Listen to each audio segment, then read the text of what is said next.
함께 나눌 하나님 말씀은 신약성경 요한복음 8장 1절로 11절까지의 말씀입니다. 신약성경 157면 요한복음 8장 1절로 11절 말씀입니다.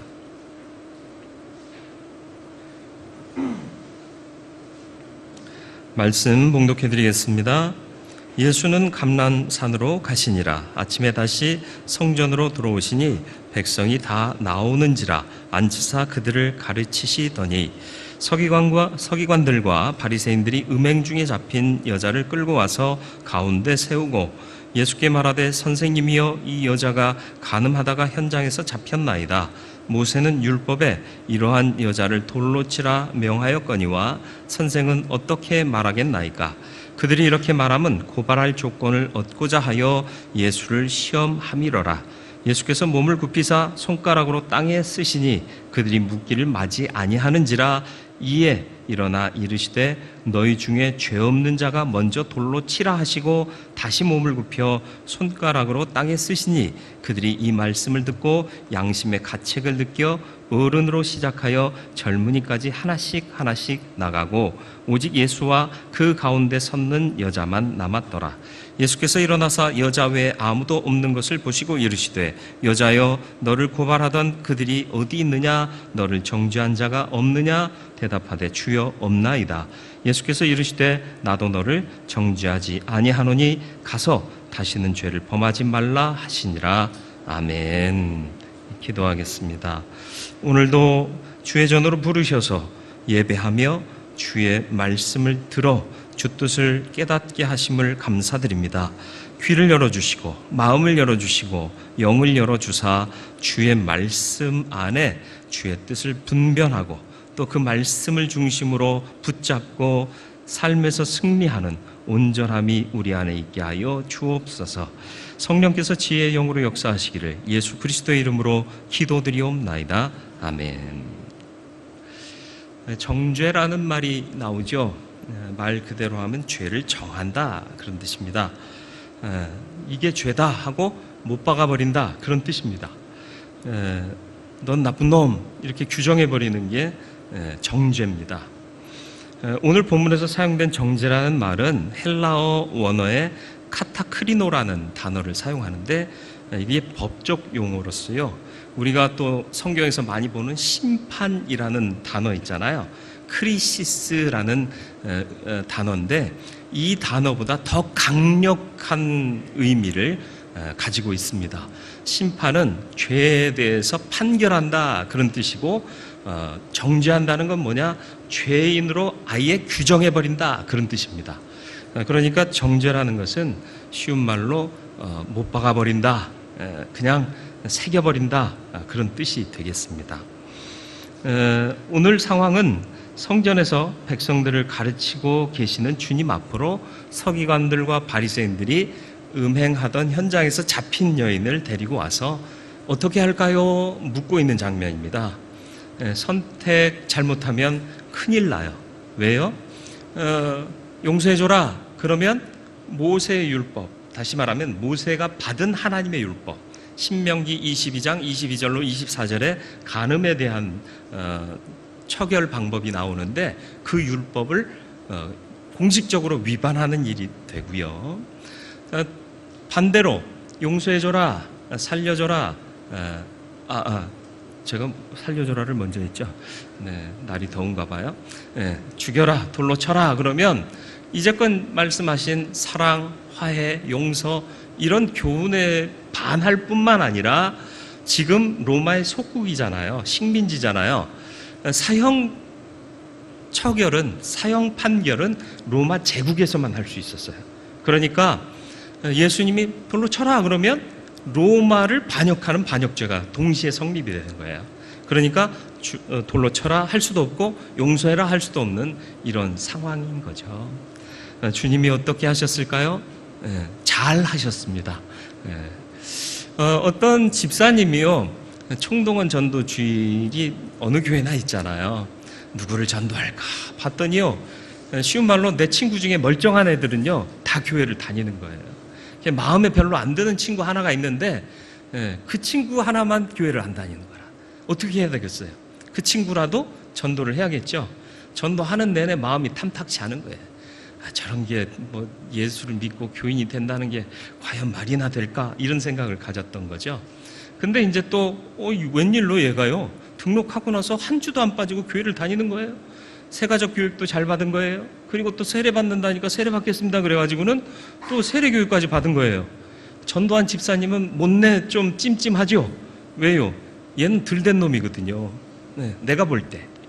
근데 또 다 패스하고 세례를 받았는데 침례 교단인 거라. 네, 침례하는 교단이에요.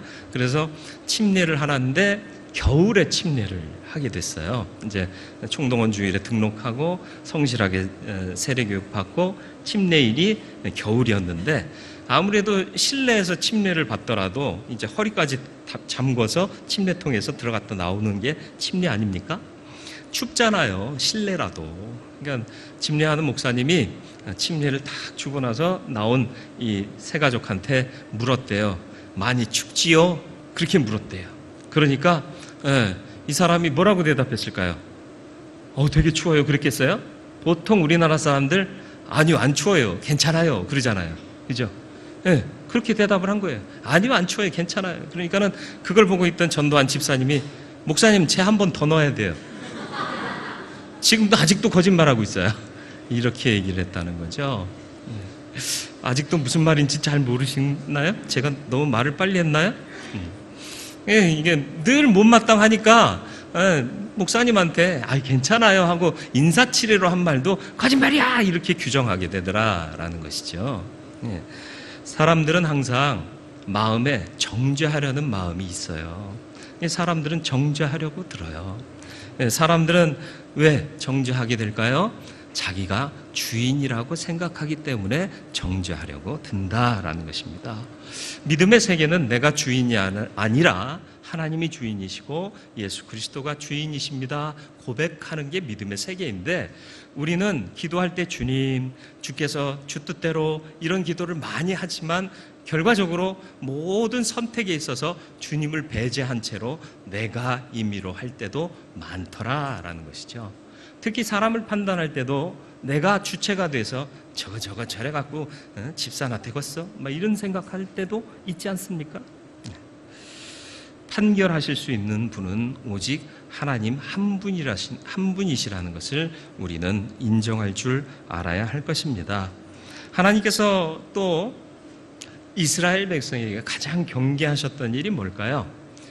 광야에 있을 때나 가나안 점령할 때나 제일 경계하셨던 것이 이방 숭배하지 마라. 이방신을 숭배하지 마라. 왜냐하면 그 당시 고대 근동의 이방 신앙은 다 음란한 행위와 결부되어 있었기 때문에 그렇습니다. 그래서 행음하는 것을 마치 이방신 숭배하는 것과 동일선상에서 규정하셨던 거예요. 그래서 신명기 22장에 나오는 그 간음한 것에 대한 처결 내용도 역시 이방신 숭배와 동일한 개념으로 벌을 주게 만드셨던 거죠. 돌로 쳐 죽이도록 만드셨습니다. 그런데 간음하다 여인만 잡히고요, 간음한 남자는 없어요. 어디 갔게요? 남자가 아무래도 잽싸서 도망갔을까요? 그래서 다 놓쳤을까요? 은근히 못 본 척하고 남자는 도망가게 하고 여자만 붙들어 오는 거예요. 그 당시 그랬어요. 대체적으로 어느 민족이나 남자 우월주의잖아요. 그러니까 여자가 애꿎게 당하게 생겼는 거예요. 공평성이 없는 거예요. 인간의 모습입니다. 공평하지 못한 처사, 인간 사회의 문제 아니겠습니까? 오늘날 많은 경우 사람들이 분노하는 이유가 뭡니까? 공평하지 못하기 때문에 그렇습니다. 누구에게나 공평해야 돼요. 가난한 자 편을 들어야 될까요? 부자 편을 들어야 될까요? 옳은 사람의 편을 들어야 되는 거예요. 가난하다고 편 들어주면 안 되고요, 부유하다고 편 들어주면 안 돼요. 옳으냐 그르냐의 가치 속에서, 그 가치는 누가 정하신 바? 하나님이 정하신 바요. 송나라 유학자인 육상산이라는 사람이 이런 말을 했습니다. 불환빈 환불균. 직역하면 백성은 가난함을 근심하는 것이 아니라 고르지 않음을 근심하는 것이다. 왜? 무슨 뜻이냐? 백성들이 화가 나는 이유가 뭐냐? 가난하기 때문이 아니다. 공평하게, 균등하게, 동일하게 무언가를 적용해 주지 않기 때문이다라는 거예요. 힘 있는 사람은 봐주고 힘 없는 사람은 함부로 하고, 있는 사람은 봐주고 없는 사람은 억압하고, 이런 구조가 계속되기 때문에 백성들이 분노하는 것이다 라는 거죠. 공자도 논어에서 비슷한 말을 계시편에서 얘기를 하는데, 불환과 이환불균, 불환빈 이환불환이라. 성경 말씀 아니니까 외우려고 노력하지 마세요. 이런 말을 했다는 거예요. 왜요? 어느 사회에나 불법과 부조리가 내재하는데 그게 뭐냐? 공평하지 못한 것 때문이다.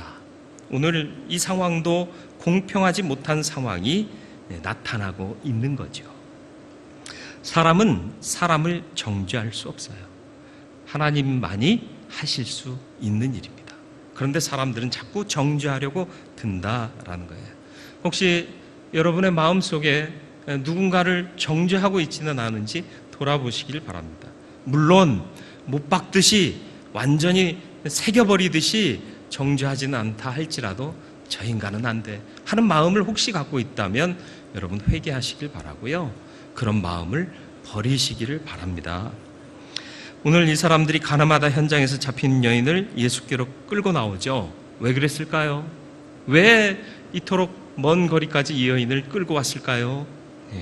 예수님을 함정에 빠뜨리기 위함이었습니다. 용서하면 앞서 말한 듯이 모세의 율법을 범하는 것이요, 돌로 쳐라 하면 당신의 논리를 위배하며 로마에 반역하는 일이 되는 것이기 때문에 그렇습니다. 사람의 마음은 이렇게 늘 사악합니다. 저와 여러분들의 마음 가운데 혹시 사악함과 포악함이 전제되어 있지는 않은지, 내재되어 있지는 않은지 돌아볼 수 있기를 바랍니다. 우리는 누군가를 고발하기를 즐겨하고 있지는 않은가? 우리 스스로 무엇인가를 죄라고 정해버리고 있지는 않은가 돌아볼 수 있기를 바라고요. 마음속으로 누구를 정죄하고 있지는 않은가 스스로에게 질문할 수 있기를 바랍니다. 또 그것뿐만 아니라 나 스스로를 혹시 정죄하고 있지는 않은지 역시 돌아봐야 합니다. 여러분, 자학하는 것은 자학으로 끝나는 게 아니에요. 내 스스로에 대한 정죄 역시도 주님만이 하실 수 있는 겁니다.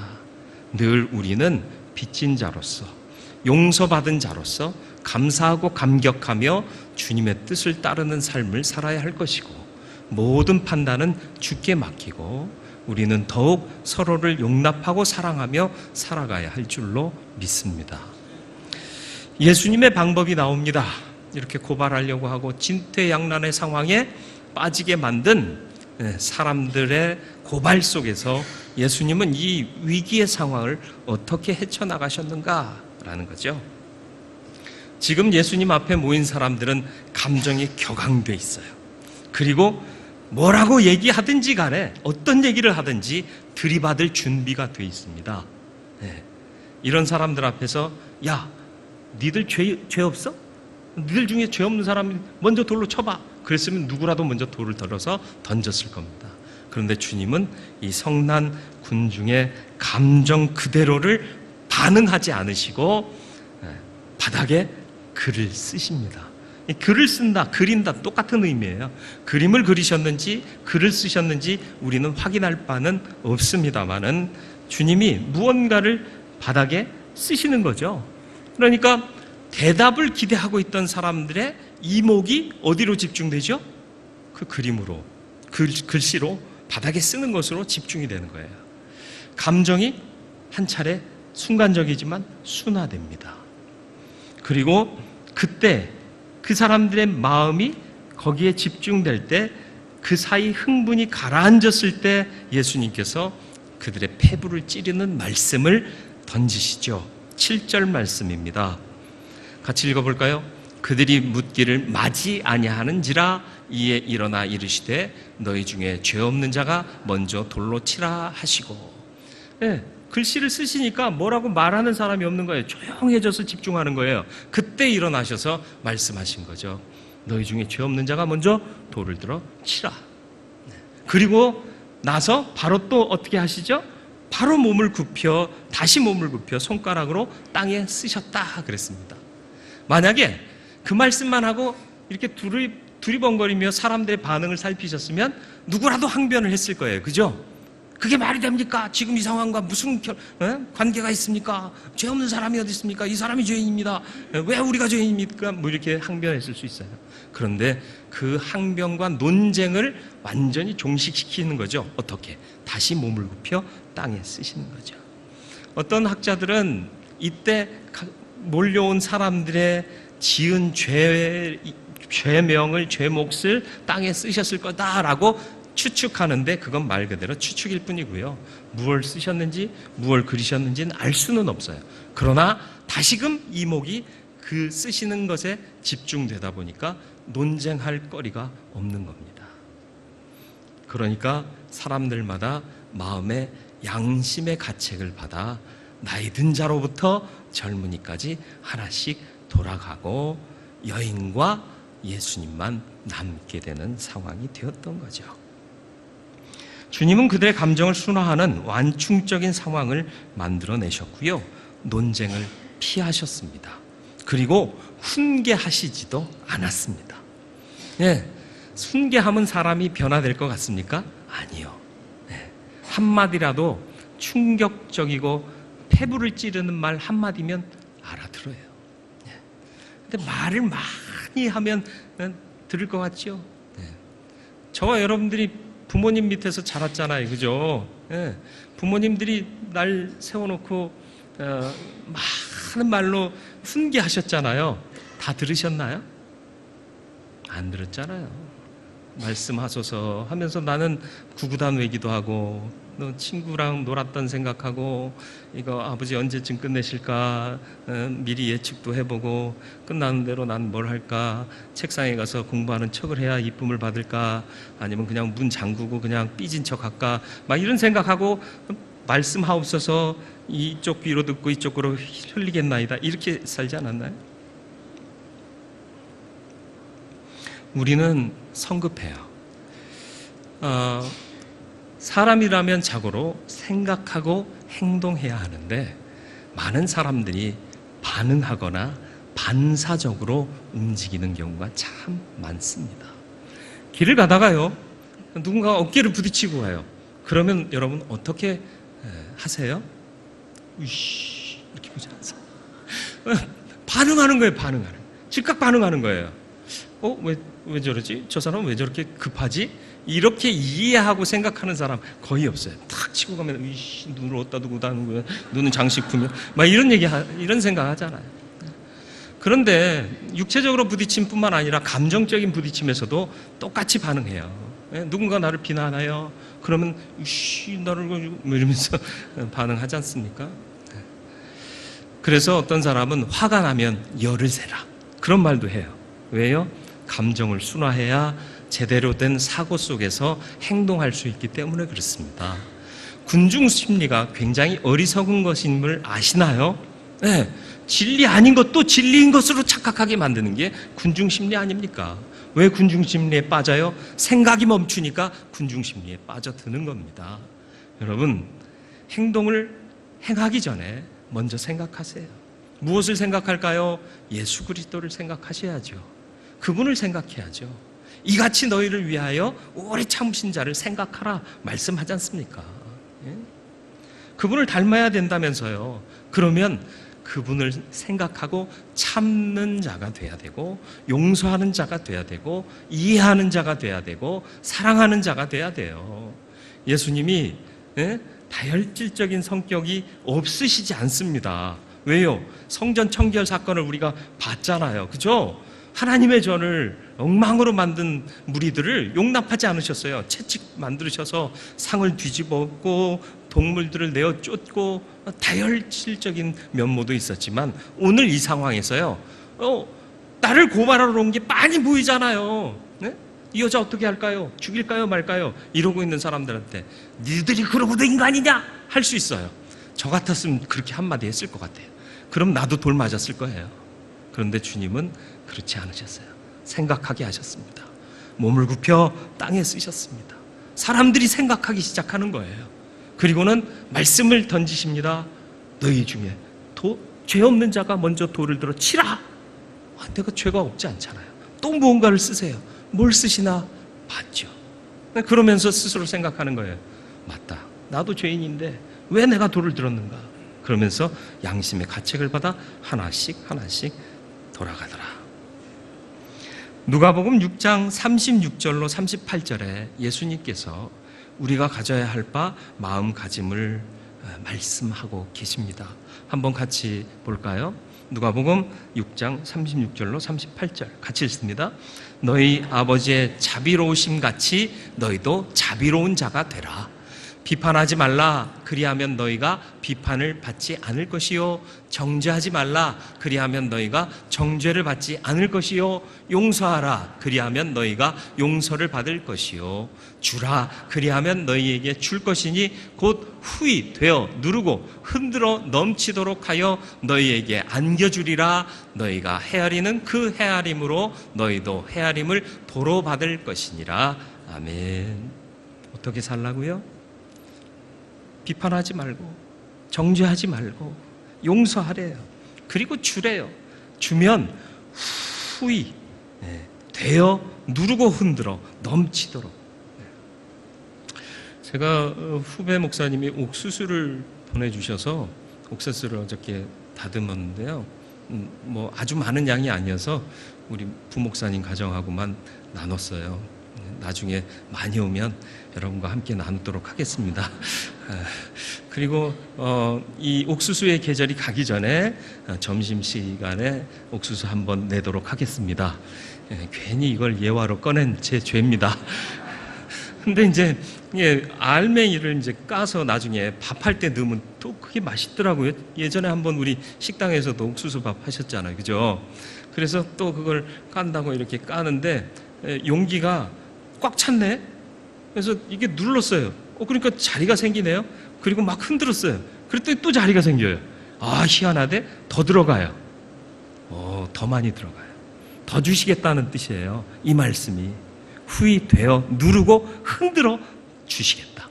더 주시고 더 주시겠다. 감사하지 않습니까? 이미 받은 은혜도 감격할 만한데 그걸 누르고 되어 누르고요. 흔들어 더 채우려고. 감사하지 않습니까? 어떻게 하면? 용납하고 주의 성품을 닮아가며 비판하지 않고 판단하지 않고 나누어주고 베푸는 삶을 살면 이렇게 채워주시겠다. 맞습니다. 진리입니다. 네. 그래서 우리 중에도 그런 간증이 있잖아요. 나누고 베풀고 그런 일들을 하고 왔더니 하나님께서 사업에 복을 주셨다. 그 간증이 있지 않습니까? 저와 여러분들 삶의 간증이 넘쳐나게 되기를 바랍니다. 이게 하나님의 뜻입니다. 군중심리는 진리 아닌 것을 막무가내 해내게 만듭니다. 생각 없이 행하게 만들기 때문입니다. 여기에 빠지지 않도록 주의하시길 바라요. 우리에게도 이러한 지혜가 있기를 바랍니다. 생각 없이 살지 마시고 생각하며 사시길 바라요. 요한계시록에 어디서 떨어졌는지 너의 첫사랑을 버렸느니라. 어디서 떨어졌는지 생각하라 라고 말씀하시잖아요. 막 살다 보니까 내가 사랑받은 자임을 잊고 살아요. 내가 용서받은 자임을 잊고 살아요. 내가 받은 은혜를 잊고 살아요. 너무 바쁘니까 문제인 거예요. 여러분, 바쁠 때 멈춰 서실 수 있기를 바랍니다. 여러분, 바쁘게 산다고 해서 다 채워지나요? 우리나라 사람들 너무 바쁘게 살죠? 그런다고 안락한 삶을 사나요? 행복한 삶을 사나요? 아니잖아요. 더 사회는 흉폭해지고 강팍해지지 않습니까? 멈출 줄 알아야 돼요. 선진국 가보세요. 저는 안 가봤습니다만 이렇게 자신 있게 얘기하잖아요. 네? 여유 있게 즐기잖아요. 쉴 줄 알잖아요. 쉬니까 생각할 수 있는 거예요. 삶의 의미는 뭘까? 우리가 추구하는 가치는 뭘까? 우리는 그런데 맹목적으로 달리잖아요. 그 누구 하나 왜 달리고 있는지도 모른 채로 남이 뛰니까 나도 뛰잖아요. 동물나라에 있었던 얘기, 낮잠 자던 토끼가요, 갑자기 옆에서 퍽 소리 나니까 놀란 토끼 눈을 하고 막 뛰었대잖아요. 옆에서 풀 뜯고 있던 사슴도 냉큼 달려가서 도망가고, 같이 막 뛰니까는 사슴 잡아먹으려고 노리고 있던 이리도 뛰고 늑대도 뛰고, 남들이 다 뛰니까 호랑이도 앉아있다가 뭔 일인가 싶어서 다 뛰고 열심히 짐 빠지도록 뛰다가 호랑이가 물었대잖아요. 늑대야 왜 뛰니? 그랬더니 늑대가 글쎄요, 사슴이 뛰길래 뛰었어요. 사슴한테 또 물었대잖아요. 넌 왜 뛰니? 그랬더니 토끼가 갑자기 놀란 토끼 눈을 하고 막 뛰길래 나도 뛰었어요. 토끼야 왜 뛰었니? 글쎄요, 모르겠어요. 낮잠 자고 있는데 옆에서 퍽 소리 나서 뛰었어요. 가봤더니 썩은 나뭇가지 하나가 떨어진 거예요. 이게 동물나라의 얘기가 아닌 거 아시잖아요. 예? 인생이 이런 거잖아요. 남이 뛰기 시작하니까 나도 뛰는 거잖아요. 예? 남의 집에서 과외를 시키니까 나도 과외 안 시키면 내 아이가 뒤처질 것 같거든요. 예? 지혜는 누가 갖고 있죠? 지혜의 근본, 지식의 근본이 누구라고 성경은 말씀하죠? 믿으십니까? 그분께 맡기면 돼요. 그분이 알아서 하시면 돼요. 네?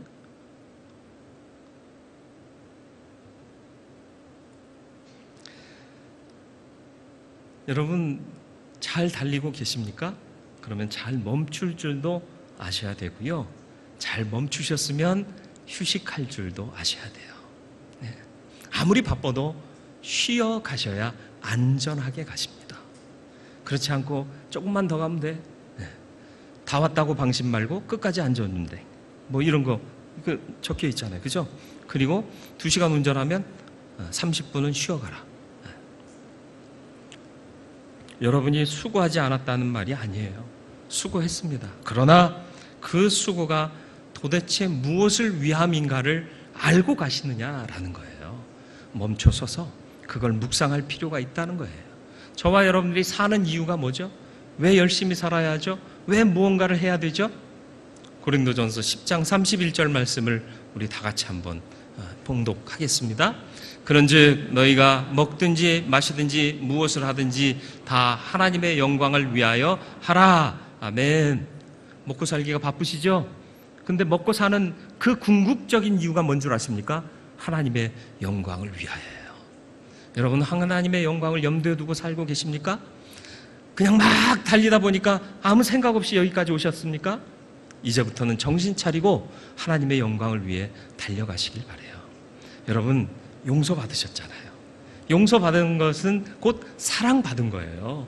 사랑받은 자처럼 답게 사시기를 주님의 이름으로 축원을 드립니다. 주님의 말씀에서 오늘의 답을 구하고자 합니다. 정죄하지 아니하노니 가서 다시는 죄를 범하지 말라. 여자와 주님만 남았습니다. 주님께서 그 여인에게 말씀하십니다. 10절 말씀입니다. 같이 읽어보겠습니다. 예수께서 일어나사 여자 외에 아무도 없는 것을 보시고 이르시되 여자여 너를 고발하던 그들이 어디 있느냐? 너를 정죄한 자가 없느냐? 물으십니다. 그리고 이어지는 11절 말씀이요. 대답하되 주여 없나이다. 예수께서 이르시되 나도 너를 정죄하지 아니하노니 가서 다시는 죄를 범하지 말라 하시니라. 아멘. 나도 너를 정죄하지 않는다. 이 말이 뭔 줄 아세요? 죄 없는 자가 돌을 들어 치라 그러셨잖아요. 이 무리 가운데 이 모인 사람들 중에 죄 없는 사람은 누굴까요? 주님이에요. 주님밖에 없어요. 주님이 정죄하실 수 있다라는 얘기입니다. 그런데 주님조차도 정죄치 않으시겠대요. 용서하시는 거예요. 사랑하시는 거예요. 그러나 전제 조건, 아니 꼭 필수 불가결한 조건이 있습니다. 그게 뭐예요? 다시는 가서, 그죠? 11절 말씀 다시 한번 읽습니다. 대답하되 주여 없나이다. 예수께서 이르시되 나도 너를 정죄하지 아니하노니 가서 다시는 죄를 범하지 말라 하시니라. 이 여인이 가서 다시는 죄를 안 범했을까요? 여러분 어떻게 생각하세요? 연약한 인생이 죄 한 번도 안 짓고 죽을 때까지 살았을까요? 그걸 모르겠어요. 네. 이 여자가 누군지도 난 잘 몰라요. 네. 근데 주님이 명하신 바가 뭘까요? 죄를 떠난 삶을 살아라. 하나님의 사랑을 받았지 않니? 용서받았지 않니? 용서받은 자답게 살아라. 사랑받은 자답게 살아라. 하나님 사랑하면 죄에서 떠난 삶을 살려고 힘쓰고 애쓰고 살지 않겠습니까? 선악과를 따먹은 이유가 뭘까요? 말씀에 대한 확신이 부족해서? 아니요. 하나님에 대한 사랑이 흔들렸기 때문에 그래요. 하나님이 나도 하나님 사랑하고 하나님이 나를 사랑하시는데 사랑하는 그분이 하지 마, 그런 걸 내가 할 수 있습니까? 저와 여러분들은 용서받은 자들입니다. 다시 말하면 사랑받은 자들입니다. 용서받은 자답게, 사랑받은 자답게 사시기를 주님의 이름으로 축원드립니다. 주님의 사랑을 기억하고 묵상하고 체험하실 수 있길 바라요. 바쁜 게 죄라는 말도 있습니다. 왜요? 하나님의 사랑을 잊어버리게 만들어요. 하나님의 은혜를 잊어버리게 만들어요. 멈춰설 줄 아시길 바라고, 멈춰 쉬면서 주의 말씀을 묵상하고 그 사랑을 다시금 기억하고 사랑받은 자답게 살게 되는 성도 되시기를 주님의 이름으로 축원을 드립니다. 사람들은 정죄합니다. 사악함과 포악함이 있기 때문에 그렇습니다. 혹시 나도 마음속으로 누군가를 작지만 정죄하고 있지는 않습니까? 버리시길 바랍니다. 그리고 내가 주인이 아니라, 내가 판결자가 아니라 하나님이 주인이시고 하나님이 판결자이십니다. 예수님은 어떤 방법을 취하셨습니까? 순화하셨습니다. 완충하셨습니다. 생각 없이 행동하지 않게 하셨습니다. 반응하거나 반사적으로 살고 있지는 않습니까? 누군가 여러분을 힘들게 했습니까? 반사적으로 응대하지는 않으셨습니까? 이제는 생각하고 행동하는 성도가 되시기를 바랍니다. 그리고 주님의 말씀에서 답을 얻으시길 바랍니다. 나도 너를 정죄하지 아니하노니 가서 다시는 죄를 범하지 말라. 용서받은 자답게 사시길 바랍니다. 다시 말하면 사랑받은 자답게 사실 수 있기를 바랍니다. 그래서 하나님의 영광 삶으로 나타내고 이 은혜가 우리 안에 충만하여서 서로 용납하고 서로 격려하며 서로 덕을 세우는 이런 모습들이 세상으로 흘러가게 되기를 주님의 이름으로 축원을 드립니다.